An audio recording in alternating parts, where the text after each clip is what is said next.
Welcome to MRE Uncut, where we'll give you real and practical insights into the real estate scene in Melbourne. We'll discuss what's happening in the industry, all backed by MRE's history of over 30 years in the game. With that said, let's jump into this week's episode of MRE Uncut. Welcome back to another episode of MRE Uncut. My name's Stephen Fitzsimon and I'm joined by Ashton and Emini, who's one of our business development managers. Welcome, Ashton. Thank you. Happy to be here. I've also got Kelly Levin. Now, Kelly has been a business development manager with us at MRE for, how long now, Kelly? Almost 2 years. There you go. I was going to say 2 years, but I can't remember seeing the 2 years has arrived. July. Yeah, there you go. So it's coming on up. And had previously quite a bit of property experience. It's been great working with you over the past 2 years. Today we're going to talk about what's been going on with your clients, being the new clients to MRE during Q1 of this year, being 2025. Kelly, if you look back over the quarter, have you seen anything in particularly different or anything that stands out for you over the quarter for the clients that you've been working with? Yeah, probably the main one is the high rents. Okay. It's been pretty crazy achieving rents that me personally never thought were achievable. Okay. Which has been amazing for clients. Getting $100, $150, $200 more than inspected. Give me an example. Give me something that blew your socks off. Like for example, I went into a property, a furnished property in Melbourne. Yep. CBD, beautiful, Melbourne, CBD. Queens Road, so right opposite Albert Park. Okay, So yep. beautiful property. Yep. I went in and said, let's try 1,000, 1,100 based on what was leasing in the area. Yep. The owner came back and was like, let's try 13. And I smiled at him and said, absolutely, we'll try it. Let's see. Yeah. Put it on at 13, leased it within a week to Wow. a fantastic renter. Yep. So that was a huge accomplishment for my client, and for us it was awesome. So that was probably would have been the standout for me first quarter. You're looking at a significant jump. That's like 15% above your expectation, which would have been easy to begin with. Correct. And was there anything about that property that you think created this extra demand? Did you get one lucky tenant? You know how sometimes you get one lucky tenant and they just sort of fall into the property and you're like, oh, good luck trying to get that again next year. Yeah. We just that was God's gift of a tenant. Yeah. Do you think that was the case in this one, or do you think that did you have multiple applications and the market was just had shot above your expectation? Yeah, I think it definitely was lucky that we got a really suitable applicant early on. Yeah. It was great. They were a family moving from overseas, like really good income. It kind of all fell into place for sure. Yeah. The property did present really well. He had furnished it really beautifully. You had city views, you had views of Albert Park. So I think it was a beautiful property to begin with. Yeah. But I definitely think we got lucky in this instant, which worked out really well for the owner. Also a building record. Yeah, good. Yeah. But I'm always fascinated. Like you keep reminding yourself about the importance of presentation. As much as we harp on about, you've got to get beautiful photos and you've got to get, the walkthrough video needs to really display the property as it is and having all the floor plan and all that's important. The reality is if you've got good furniture in an attractive property that's got good proportions and you display it as it is, you get more than the expectation. Definitely. It's so important. So important. I'm a massive advocate for photographing a home that's styled and furnished almost to perfection, even if it's unfurnished. Yeah. Just to give people a sense of added perception of the space, but also just increase the flair and the visual appeal of when you come across it on REA. Gives people more of a reason to click on it. Yeah. So we're going on a tangent here, but do you think that now you see now in largely in sales and we've started doing it a little bit of rentals, the digital staging, do you think that that's having a more positive impact than anticipated? I reckon. I personally haven't done it yet myself, but very open to it for sure. Yeah. I've done it with a couple of mine. It kind of it lets you see what furniture may look like in the space. I recently took a property over from another agency. And all we really did was we used similar photos. All I really did was put digital furniture in it, Yeah. and we managed to lease it really quickly. Oh, you say that. All you did. We know you worked your magic. All I did. Yeah. Just turned up. But yeah, I just turned up. Yeah. Just flashed my pearly whites and that was it. Okay, yeah. But yeah, it does make a huge impact for sure. You can kind of see what may or may not fit and that sort of stuff. So I think it definitely enhances a campaign for sure. Cool. Okay. So thanks, Kelly. Ashton, in terms of your clients, did you notice anything different in terms of the mix that you had or where the activity was? What? I was very surprised with the demand that Lower Drive in Kew got. Right. That's a big house in a fairly esteemed area, and it was obviously a big price too. And we got something like 3 applications within the campaign and ultimately leased it to the right people. So I thought that was a little surprising because that was sort of a first endeavour of mine to deal with a home of that gravity and that size. Yeah. So I thought that was quite good. Yeah, it's interesting that there's a market for all the different types of product. It's really just a case of bringing whatever the product is to the market in the best possible way. And you know, the photography there was spot on. You know, the way that property presented when you saw the advert was you know, a testament to the work that you do. Yeah. And you know, you deliver that outcome for the client. So interesting. So big houses presented well, you can find multiple applicants at high prices. Yeah. Nice. We when I first got the call regarding that, I asked my client and said, because he just bought it. Yes. I said, what do the selling agents quote you in terms of a rental appraisal? Yes. And they said 1,500. And within 5 minutes, I mean, I live out that way and I sort of see it every day. And I go, I reckon we can get you more. Yeah. Had a quick look, tackled 1,800, got it done. Yeah. So, yeah, you just got to be a bit diligent, I think, when pricing any property. But just take that little bit extra time to make sure that, you know, what you're saying makes actual sense. Sent him the data and here we are. He's happy. Isn't that fascinating? Like I see this time and time again. I've walked into properties that our clients have purchased and I'm going there for the first time. I've just collected the keys from the other agent. I'm going there for the first time to have a look at it. You know, all the previous correspondence has been about, you know, seeing the property online and the photos that were online. And then you walk in there and you walk across to the kitchen bench top and there's still all the documents from the sales campaign. Every time. Every time. No one's cleaned up. You know, like so there's your Section 32, there's your brochures, there's some little blurb on the agent who's selling it, and then there's a rental estimate. And the rental estimate is down, like it's off to the negative by $50, $100 a week. I remember one that I had in Williams Road was off by $100 a week on a 2-bed, 2-bath.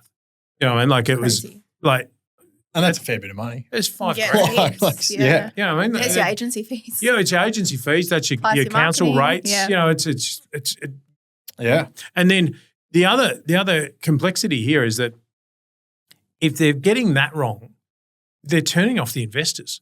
And that's something that I've seen more of in Q1. I'm interested in your thought on this, but investors getting back into the market, picking up apartments, especially the smaller apartments is the stuff that I've seen so far. But we're getting a few more investors coming in. Are you guys seeing that? I think so. But off the back of what you're saying, how they could be deterred, I mean, this is where you just got to speak to the right people. Yeah.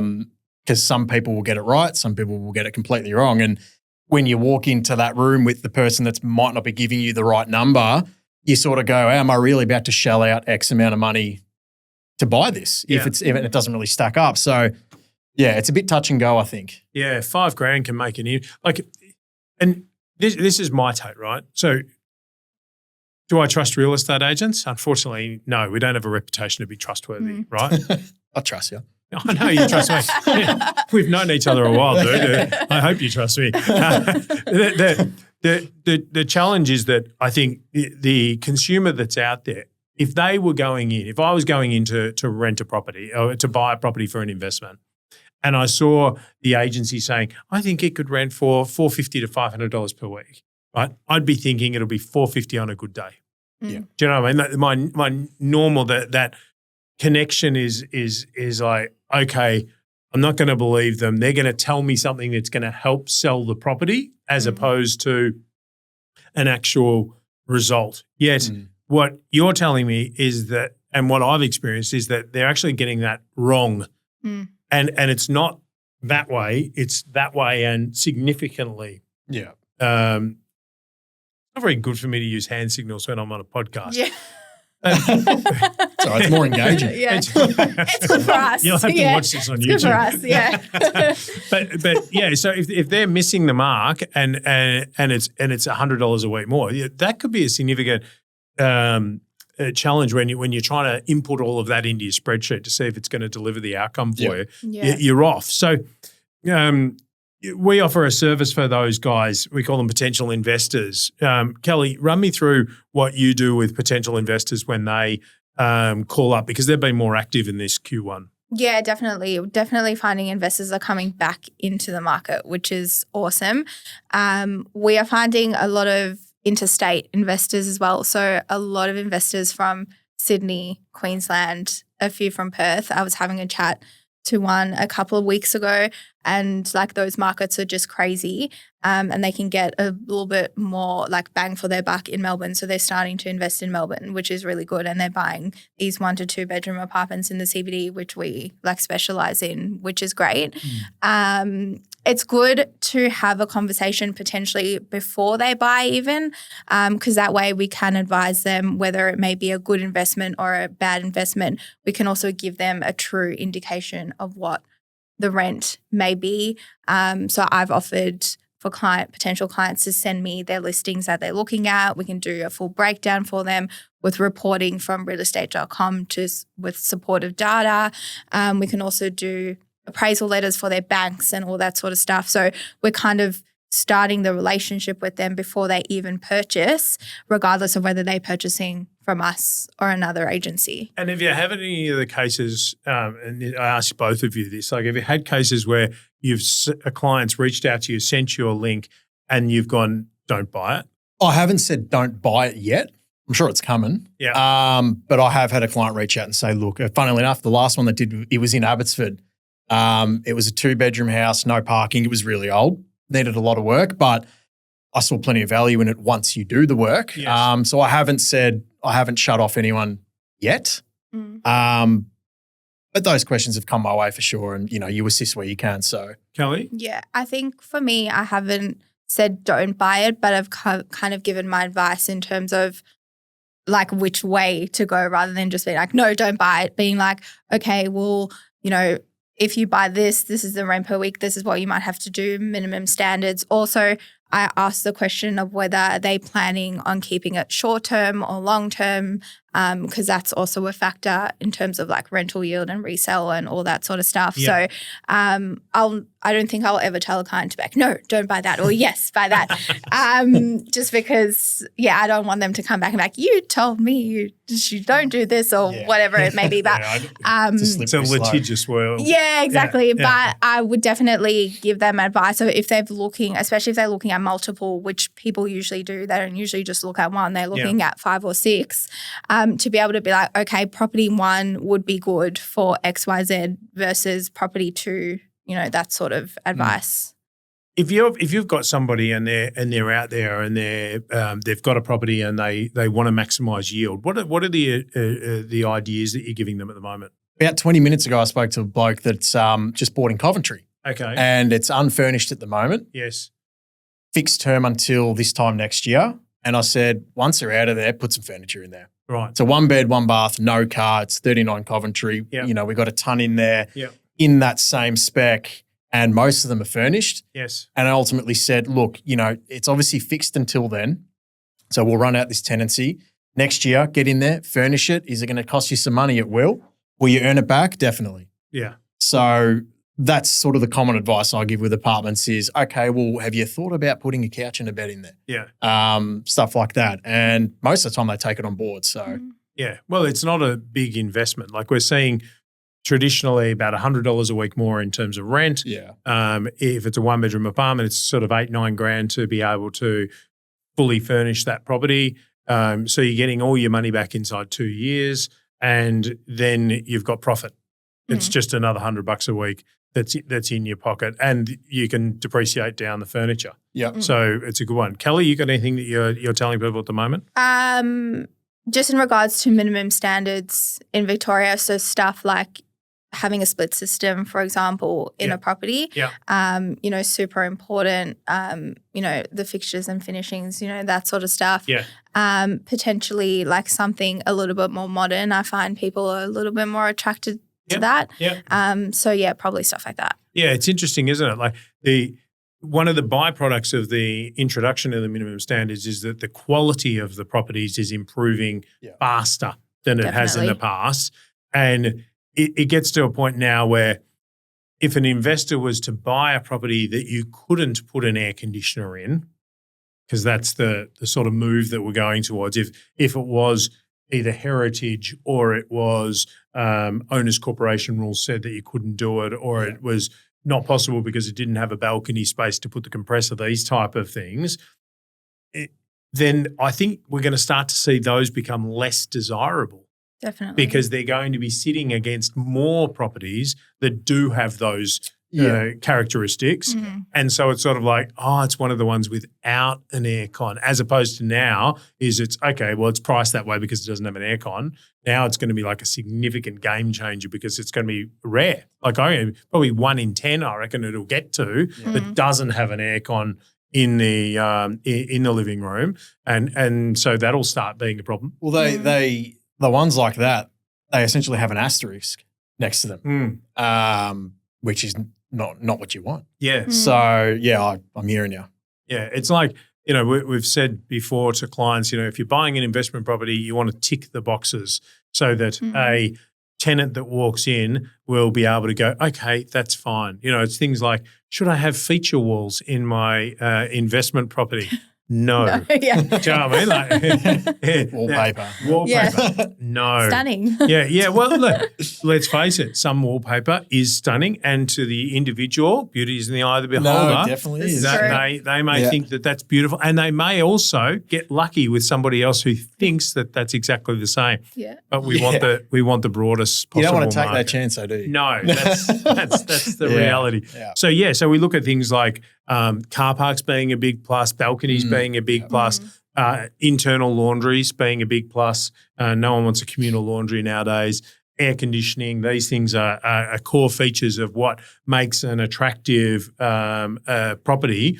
Are you seeing in terms of like the tenant market, are you seeing a shift at all in terms of the tenant market that's actually coming to rent properties? Are there more sharers? Are they still couples and singles? What could you tell me about what you're seeing in terms of the tenant market? I think with all the projects happening in our city at the moment, with the tunnels and all these new freeways and all that kind of stuff, you're getting a lot more domestic people and even some internationals, whether they're an engineer or an electrician. So there's a big market for that. And the furnished spaces appeal to them sometimes. It depends sort of who you are.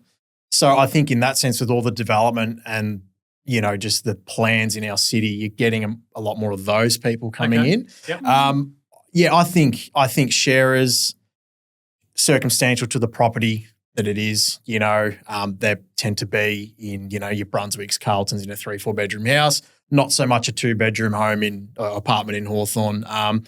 They do exist, but I think it is more of a situational sort of thing. And I don't think it's changed immensely, but there's a little bit of movement from what I can see. It's interesting because I was forecasting as rents took off that we'd see more of these share houses returning. But I don't know. Like, I'd be fascinated. I haven't done this analysis of how many 3 and 4 bedroom, the classic share houses, the ones that are 3 and 4 bedrooms and they're not a great house. They're no dishwashers. No windows. So, they're just pretty bog standard. But like, let's face it now, if you've got a bog standard house in Melbourne, you've got a massive land tax bill every year. Huge.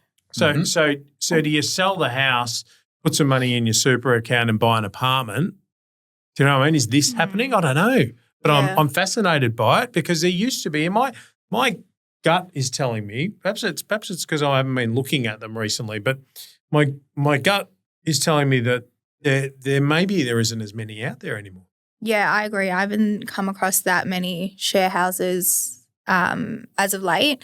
on the back of what Ashton said, there's a lot of people moving specifically from like Scotland, Ireland, the UK. They've all got accents. All got accents, yeah, and all love to be where we service, which is awesome. Yeah. Like I was having a chat to a guy who inspected one of my properties the other day, and he's come over. He said he's literally doubled his income by moving over here, and the lifestyle here is just amazing. Yeah. So a lot of that, because they can earn more money. There's a really cool lifestyle, and Melbourne's awesome to live in. So I'm finding it's a lot of that demographic, especially in like your South Yarras, your St Kildas, your Paran, Windsors. That's a great spot to central to be able to move into when you go into a new city. You know, not too many people would go, I want to go to Tarneet. Do you know what I mean? It's like, that's so I can understand where that demand comes from, but it's interesting because that's just topping up the local demand that's already here and perhaps pushing out some of that older market that used to reside in there at lower rental periods into other suburbs, but it's getting taken up by these new arrivals. Yeah, and it makes it more competitive for those that have always been here. Yeah, I mean, it's a lot of these international people.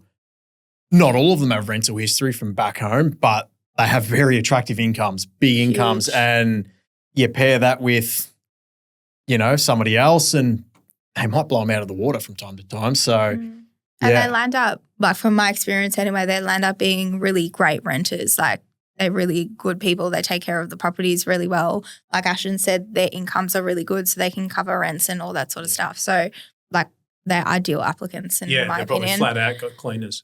Yeah, exactly. Like they working, as teachers or in the medical field or trades and that sort of stuff. Yeah. We've gone from exporting our nurses to London to importing the nurses from London. Literally. It's a fascinating shift. We've seen rents continue to grow, especially like you guys, correct me if I'm wrong, the majority of your work that you're doing is with properties that have come onto the books empty and then you need to find a tenant for it. Would that be correct? Correct. Yeah, I reckon, and so in terms of the setting of rents and performance of the rents, Kelly, you were saying the furnished property that you were talking about before outperformed the expectations.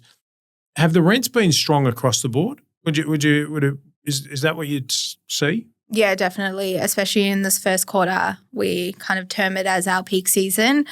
So definitely across the board, we're getting higher than average rents. And then how does that differ now to when we're looking at the existing properties that we've got, let's say a takeover of management, and you've got to do a rent review when you take over? Normally the rent review is overdue when you're taking over. It's half the reason why they've changed agency. And you go in and you have a look at the property. What are you seeing of those rents?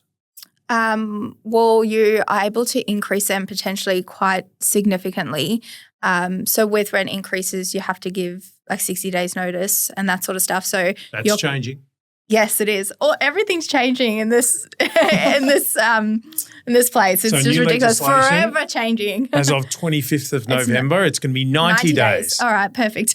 90 days notice of a rent increase, which gives a tenant more time to be able to shop around and find alternate accommodation before they wear the increase, which I don't have a problem with, really. Like, who cares if it's 60 days or 90 days? It gives them an opportunity to get out if they want. But move on. It's 30 days worse off to the investor, but I don't think it's going to change anyone's investment decision as to whether or not to buy a property. No. Yeah. So, but you're still seeing significant increases on the back of the takeovers. Yeah, definitely. Like when we're taking over properties and we're leasing properties, especially like in the back end of the years and all that sort of stuff, we try line it up so rent increases are around that you're doing comparable properties around peak season to be able to maximise. That's not a word. No. They'll do a shorts promo on you, so just be careful. To be able to maximise the rents for our rental providers. Yeah. So like if we're doing if we're doing an analysis, because you have to provide comparable properties and reports and everything like that to justify the increase. Yeah. If we are including those properties that are leasing in January, February, March to then increase it a couple of months down the track, it's the perfect time to be doing rent increases. Yeah. So you're sort of lucky if you get that timing, and then if you can build it into that cycle that's going to drive the better outcomes. For sure. Ashton, are you seeing the challenges in terms of increasing the rents at the moment? Or Well, the point I was going to raise is, and we're all very familiar with these comments, is I really like my renters. They've been in there for 6 years. I don't want to do anything wrong by them. I want to keep it as is to keep them in there. Yeah, and that's a very considerate and how would I describe it? That's a kind landlord who is looking at the tenant and saying, they've looked after my property, I want to look after them. What's your response? Yeah. Oh, gee, what's my response? I think ultimately, I've said this sometimes, but maybe I've paraphrased it in the past, but you buy an investment property to generate income, right, and maximise the return. And look, if where the rent's been for 5 years is pretty good, it's more plausible. But if you're under market, in which most cases these people are, whether they're my client already or not, I think, you've got to ask yourself, why did I buy this investment property? To make money. If I'm $80 under market per week, and I have been for the past 5 years, and I intend on being there for another 5 years, I just think that's a bit counterproductive. I think, I just think you're going around in circles at that point. And a gesture is great. I totally respect looking after the people that are looking after you, but you buy an investment property to maximise the return. And when you can maximise it, what are you waiting for? There's plenty of tenants out there, so if they ship off, I have no doubt that we'll find another one. Where's your heart though, Ashton? Like somewhere around here. Yeah. I know it's a tricky one because you don't want to be condescending and show no emotion. But again, I mean, you buy an investment property to make money. Yeah, I think people see investment properties so differently to other types of investments because they are fundamentally homes. Yeah. And you become closer to the residents in those homes than you do to the workers at BHP. So you therefore consider them more, you care about them more, you understand the way they're living because they're living perhaps like you used to, or like your daughter does, or like your son does. And so they've got their kids at the local school like your next door neighbour does. And then when you increase the rent by $80 a week, that might be enough to tip them out of being able to there. And you probably perceive the same challenges that they would perceive being, now I'm going to have to find another property, move, put maybe the kids in different schools because they no longer meet. You might have one kid in this school and then all their mates are going to that school, but then you're going to move to the next suburb and so you'll be in a different high school zone. There's all of these things that are life. So I think you do have a battle there with owners, but the numbers game on it stacks up. Like I'm with you in that rewarding a tenant that's in the property is the right thing to do if they're looking after your property. Yeah. I firmly believe that if they're looking after your property, you should reward them and you should give them a slight discount to the rent. The question is, how much is a slight discount? Yeah. And when am I being too generous? When you start losing money. Well, I think, it's one thing. I find it amusing when you have that client that talks to you and then they go, but your fees are a bit too much. Yeah. So they're willing to give the tenant $80 a week. Yeah, right? yeah. But they're not willing to pay you an extra $7 a week for the percentage or whatever it might be that they're arguing about. So I think it's an interesting view when they look at it that way. But look, these are the challenges that we face. So in investors, okay, Q1's just finished. We're coming back into the year. If you're speaking to an investor and they say, look, what should I be doing now? What is the message for me? What would you communicate to an investor now in terms of like the market and the situation and what they should do with their properties this year? Well, if you're in the market and you're wanting to buy something and you've got the cash to do so, given the yields are so attractive, I'd don't really see a reason why you would hesitate to get into the market. So buy if you're an investor in Melbourne. Buy if you've got it and just get into it and just get started. Now, I'll retract back to what we said at the start of this. You need to speak to the right people in order to more accurately dictate where things are going to go in terms of a monetary figure and, income versus expenditure, blah, blah, blah.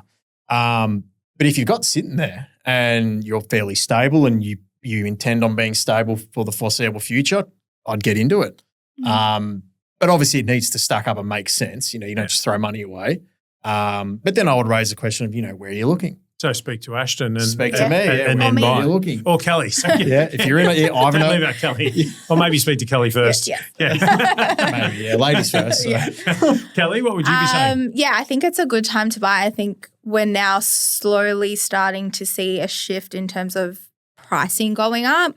So I think it's a really good time to... So you mean the actual value of the properties? Correct. Yeah. It's kind of starting to turn a corner. I think yesterday we were looking at properties in Brunswick West. Yeah. And you can pick them up, for 300 to 320 type pricing, and their rental yields, are crazy, like 5 to 525. Yeah. So, and I feel like, prices are now it's kind of taken a turn. So prices of apartments specifically are going to start increasing and increasing. So I feel like it's the perfect time. If, like Ashton said, if you've got the money sitting there, it's a good time to pull the trigger.